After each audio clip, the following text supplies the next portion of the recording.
ഈശോ അപ്പസ്തലന്മാർ 2 പേരെ അയക്കുമ്പോൾ അവർ പോയി ജനങ്ങളോട് അനുദപിക്കണമെന്ന് പ്രസംഗിച്ചു. എന്നിട്ട് അനേകം പിശാചുക്കളെ പുറത്താക്കി. പാപത്തിൻ്റെ പിടുത്തം കെട്ട് പൊട്ടുന്നിടത്ത് അഴിയുന്നിടത്ത് മാത്രമേ പിശാചിൻ്റെ പിടുത്തം പോവുകയുള്ളൂ.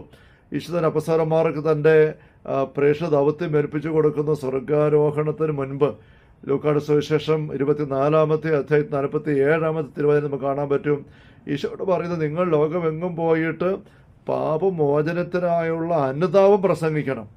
ആൾക്കാർക്ക് പാപമോചനം കിട്ടണം, അതിന് ഉതകത്തക്ക രീതിയിൽ അവർക്ക് അനുതാപം ഉണ്ടാവണം. അതായിരിക്കണം നിങ്ങളുടെ പ്രസംഗത്തിൻ്റെ വിഷയം പോലും, പ്രസംഗത്തിൻ്റെ ഉന്നം അതായിരിക്കണം.